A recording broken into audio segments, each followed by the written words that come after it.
In this segment, we introduce the classical restoration problem.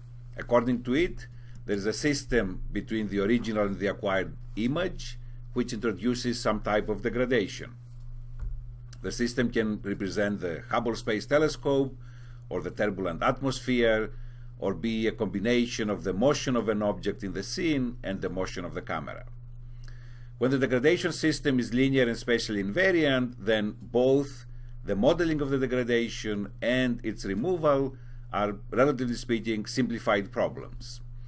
We show the mathematical models for the systems introducing some of the commonly encountered LSI degradations. Of course, there is almost always the ever-present noise in the data as part of the degradation. We show how is the severity of noise typically measured in image restoration, as well as an objective metric used for estimating the improvement in the restored image when a synthetic experiment is conducted. All the recovery problems we described that come to us with different names, such as concealment, in painting, super resolution, they have a common structure. They're all inverse problems. So we assume there is a system, which we denote here by H, that takes an image at the input F and produces an image G at its output. And it could be a single image or multiple images or a video. When we observe G, and the objective is to go back and find an estimate of F, or when we want to invert the operation of H, then we are solving an inverse problem. So if H and G are known and we're solving for F, it's a recovery, an inverse problem. If only G is known and still the objective is to recover F and of course H along the way, then it becomes a blind recovery problem, and an in-between situation is when G is observed and H is partially known. So the shape maybe of H is known, but the shape, let's say, is Gaussian, but the width of the Gaussian is not known, so there's a parameter I need to estimate, and in that case it's referred to as a semi-blind recovery problem. Although the main objective is again to estimate F, as we'll see in a number of examples, there are a number of parameters that are introduced and they need to be estimated as well. If F and G are known and the objective is to find H, then this becomes a system identification problem, and if F and H are known and G is sought after, then it becomes a system implementation problem. So we're interested in the first three cases that form, again, an inverse problem. We try to go from the output of the system to the input. We saw already that the motion estimation problem is an inverse problem. The disparity estimation, I just mentioned it in passing at some point, it's also an inverse problem, and the bounded detection through differentiation can be formulated as an inverse problem. So inverse problems are encountered all over the place. It's a topic in applied math that has seen a lot of activity for the long past, and it's a very rich literature. There are numerous techniques that can be utilized to solve such inverse problems. The early activity on restoration was the result of the space race between the US and the former Soviet Union in the 50s and 60s. So, for example, the 22 images produced during the Mariner 4 flight to Mars in '64 cost $10 million. So these were very valuable and expensive images that underwent a number of restoration techniques so as to make them most valuable and usable.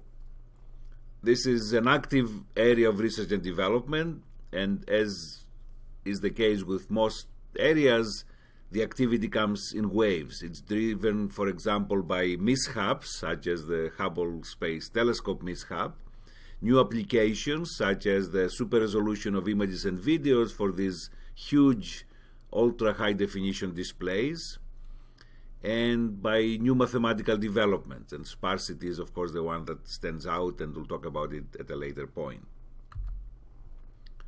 Restoration has seen some notoriety in the media. The Zapruder field of the assassination of JFK underwent a number of restorations, and then in a number of movies such as No Way Out and Rising Sun, the whole plot relies on the successful restoration of some surveillance video. Let us look now at the components of a degradation and restoration system. F is the original image, is input to the degradation system H.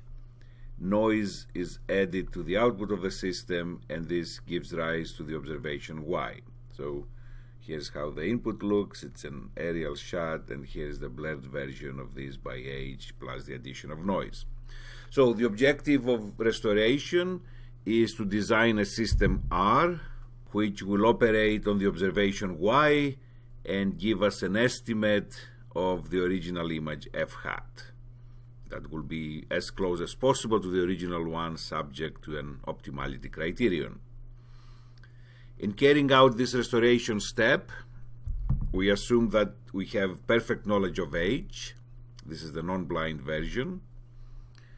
Then we also need to know the noise statistics.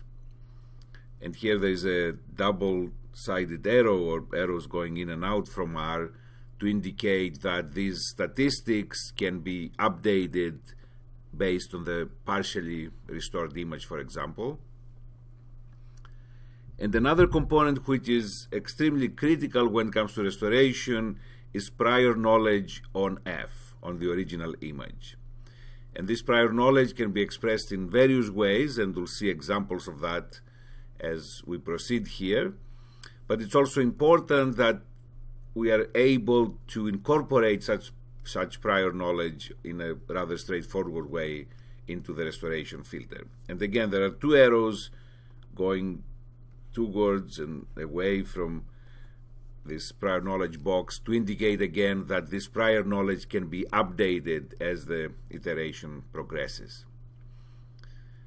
Now, the noise statistics can be given to us, which is unrealistic, or in most cases we measure them, let's say the noise variance under a Gaussian assumption, from the available data Y.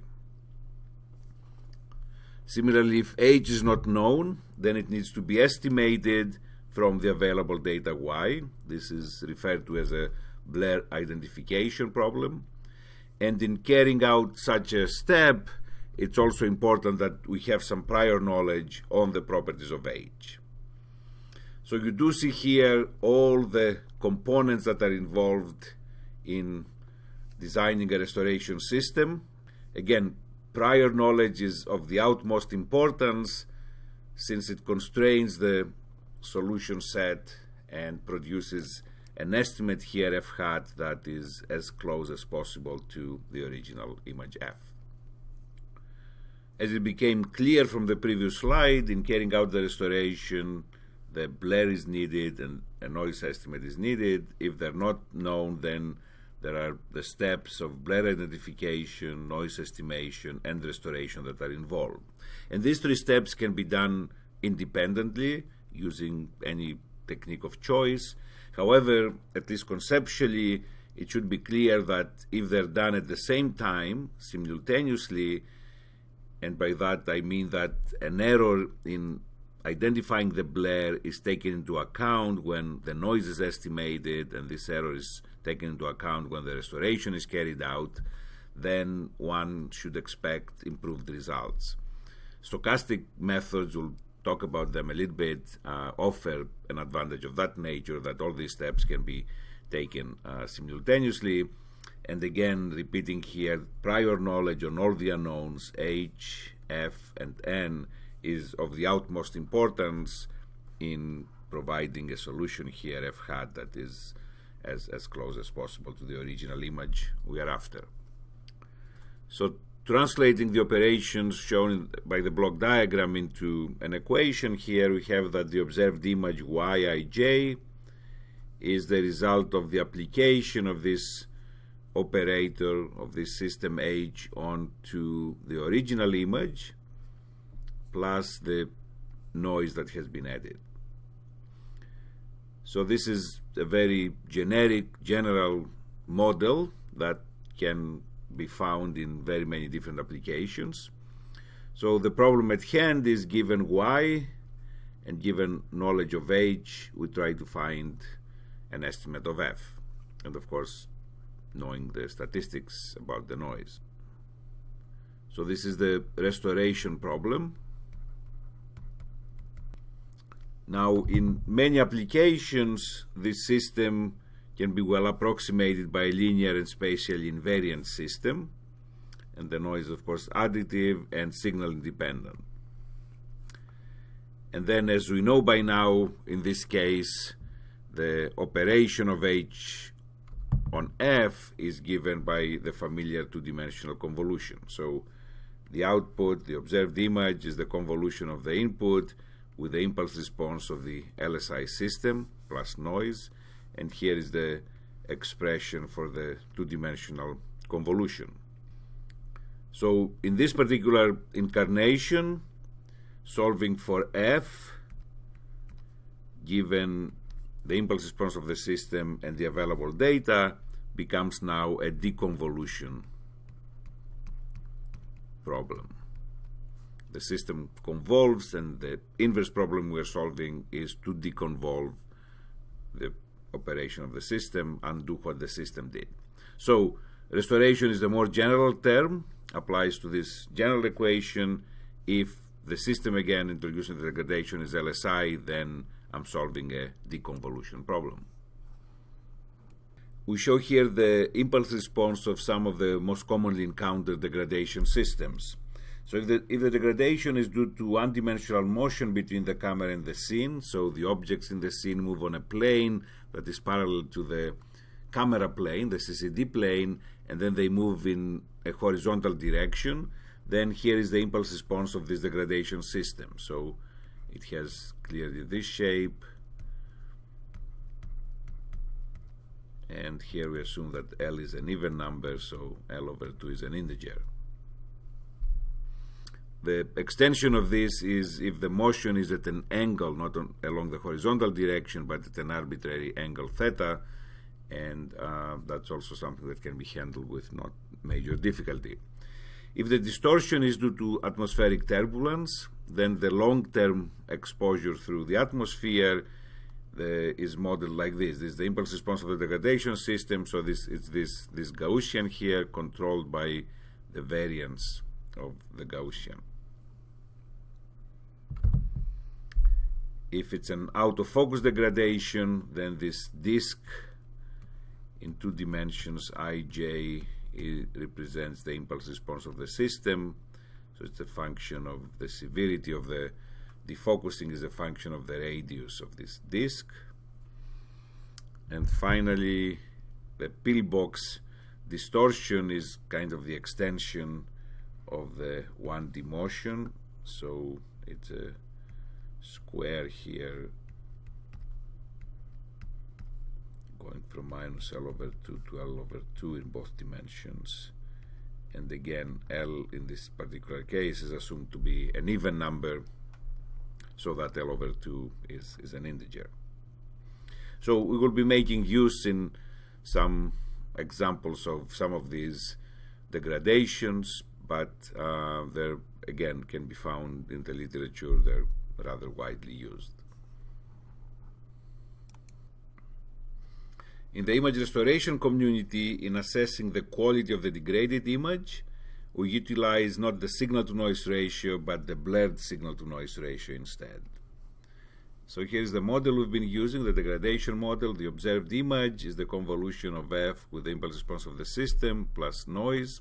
So if we call the blurred image here Gij, then in the numerator you see the variance of G. G bar is the mean or expected value of G. We assume the image has m times n pixels. Therefore, in the numerator is the variance of the blurred signal, and then the denominator is the variance of the noise. In assessing the quality of the restored image for simulation situations where the original image is available, we use this ISNR metric, improvement in signal-to-noise ratio. So again, in dB, 10 log base 10. In the denominator of this fraction, we put the difference, the squared error between the original, f is the original, which again in a simulation environment is available, and f hat is the restored. So the distance between the original and the restored, so that's the error in the estimation, and in the numerator is the quantity f, the original, minus y, the observation. So this error squared. So these are two quantities that we will be utilizing for the rest of this presentation: restoration, blurred signal-to-noise ratio, and improvement in signal-to-noise ratio.